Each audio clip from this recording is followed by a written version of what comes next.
ಬೆಂಗಳೂರು ಜನತೆಗೆ ನಮ್ಮ ಚಾಂದ್ ಪಾಷಾ ಕಡೆಯಿಂದ ಎಲ್ಲರಿಗೂ ಧನ್ಯವಾದಗಳು, ನಮಸ್ಕಾರಗಳು.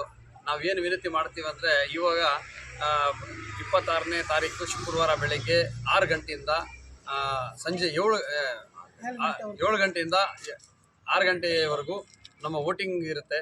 ತಾವು ದಯಮಾಡಿ ಎಲ್ಲ ಹಿಂದೂ ಮುಸ್ಲಿಂ ಕ್ರಿಶ್ಚಿಯನ್ ಎಲ್ಲ ಸೇರಿ ಇವತ್ತು ಕಾಂಗ್ರೆಸ್ಸಿಗೆ ವೋಟ್ ಹಾಕಬೇಕಂತ ನಾನು ಕೇಳ್ಕೊತೀನಿ. ಮತ್ತು ಬೆಳಿಗ್ಗೆ ಇವತ್ತು ಫ್ರೈಡೇ ಇರೋದ್ರಿಂದ ಮತ್ತು ಫ್ರೈಡೇ ಮತ್ತು ಏನಾಗಿದೆ, ಕೆಲವರಿಗೆ ಬಿಸಿಲು ತಾಪ ಜಾಸ್ತಿ ಇರೋದ್ರಿಂದ ಮಧ್ಯಾಹ್ನ ಟೈಮು ಸ್ವಲ್ಪ ಜನ ಕಮ್ಮಿ ಇರುತ್ತಂತ ಭಾವನೆ ಮಾಡ್ತಾರೆ. ದಯವಿಟ್ಟು ನೀವೆಲ್ಲ ಸೇರಿ ಆದಷ್ಟು ಬೆಳಿಗ್ಗೆ ವೋಟಿಂಗ್ ಮಾಡೋಕ್ಕೆ ಪ್ರಯತ್ನ ಪಡಿ. ಮತ್ತು ಎಲ್ಲಿದ್ದೀರ, ಊರಿಂದ ಬಂದಿದ್ದಾರೋ ಎಲ್ಲಿಂದ ಬಂತಾರೋ ಅವ್ರಿಗೆಲ್ಲರಿಗೂ ಸಹಾಯ ಮಾಡಿ. ದಯವಿಟ್ಟು ಈ ಸತಿ ಸಂವಿಧಾನ ಉಳಿಸಬೇಕಾದ್ರೆ, ಬಾಬಾ ಸಾಹೇಬ್ ಅಂಬೇಡ್ಕರ್ ಅವರ ಸಂವಿಧಾನ ಉಳಿಸಬೇಕಾದ್ರೆ ಎಲ್ಲರೂ ಸೇರಿ ನಮ್ಮ 3 ನಂಬರ್ ಸೋಮ್ಯಾರೆಡ್ಡಿ ಅವರಿಗೆ ವೋಟ್ ಮಾಡಬೇಕಂತ ನಾನು ಕೇಳ್ತೀನಿ.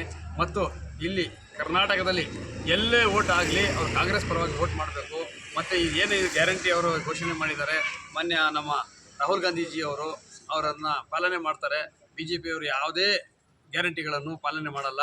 ಯಾಕಂದರೆ 5 ಗ್ಯಾರಂಟಿ ಆಲ್ರೆಡಿ ಚಾಲ್ತಿಯಲ್ಲಿ ಇದೆ. ನಮ್ಮ ಕರ್ನಾಟಕ ಸರ್ಕಾರ ಮಾನ್ಯ ಮುಖ್ಯಮಂತ್ರಿ ಮತ್ತು DK ಶಿವಕುಮಾರ್ ಅವರು ಚಾಲ್ತಿ ಮಾಡಿದ್ದಾರೆ. ಮತ್ತು ನಮ್ಮ ರಾಮಲಿಂಗಾರೆಡ್ಡಿ ಸಾಹೇಬರು ಇಲ್ಲಿ ವಿಧಾನಸಭಾ ಕ್ಷೇತ್ರದಲ್ಲಿ ಸತತ ಬಾರಿ 8ನೇ ಬಾರಿ ಅವರು MLA ಶಾಸಕನಾಗಿ ಮಿನಿಸ್ಟರ್ ಆಗಿದ್ದಾರೆ, ಸಚಿವರಾಗಿದ್ದಾರೆ. ಅವ್ರ ನೇತೃತ್ವದಲ್ಲಿ ಬೆಂಗಳೂರು ಸೌತಲ್ಲಿ ಅವ್ರ ಮಗಳು ನಿಂತ್ಕೊಂಡಿದ್ದಾರೆ. ದಯಮಾಡಿ ಅವರನ್ನು ಗೆಲ್ಲಿಸಬೇಕು, ಜಯಬೇರಿ ಮಾಡಿಸಬೇಕು. 1,25,000ದಿಂದ 1.5 ಲಕ್ಷ ಅಂತರದಿಂದ ನಮ್ಮ ಸೋಮ್ಯಾರೆಡ್ಡಿ ಅವರು ಗೆಲ್ಲಬೇಕಂತ ಹೇಳಿ ನಾವು ಪ್ರೇರಣೆ ಮಾಡ್ತಾ ಇದ್ದೀವಿ. ದೇವರು ಅವರು ಆರೋಗ್ಯ ಕೊಡಬೇಕು. ಮತ್ತು ಮುಂದಿನ ದಿನಗಳಲ್ಲಿ ಅವರು ಸಚಿವರು ಆಗ್ತಾರೆ, ಕೇಂದ್ರ ಸರ್ಕಾರದಲ್ಲಿ ನಮ್ಮ ಕಾಂಗ್ರೆಸ್ ಬರ್ತಾರೆ, ರಾಹುಲ್ ಗಾಂಧಿ ಪ್ರಧಾನಮಂತ್ರಿ ಆಗ್ತಾರೆ ಅಂತ ನಾನು ಹೇಳಕ್ಕೆ ಇಷ್ಟಪಡ್ತೀನಿ. ಮತ್ತು ಇಲ್ಲಿರುವ ಎಲ್ಲ ಮತದಾರ ಬಾಂಧವರಿಗೆ ನಾನು ದಯಮಾಡಿ ಅವ್ರು ರಿಕ್ವೆಸ್ಟ್ ಮಾಡ್ತೀನಿ, ಎಲ್ಲರೂ ಕಾಂಗ್ರೆಸ್ ಪರವಾಗಿ ವೋಟ್ ಮಾಡಿ, ನಮ್ಮ 3ನೇ ನಂಬರಿಗೆ ಮಾಡಿ. ಇಡೀ ಕರ್ನಾಟಕದಲ್ಲಿ ಕಾಂಗ್ರೆಸ್ ಪರವಾಗಿ ವೋಟ್ ಮಾಡಬೇಕಂತೇಳಿ ನಮಗೆ ವಿನಂತಿಸ್ಕೊಳ್ತೀನಿ. ಜೈ ಹಿಂದ್, ಜೈ ಕರ್ನಾಟಕ.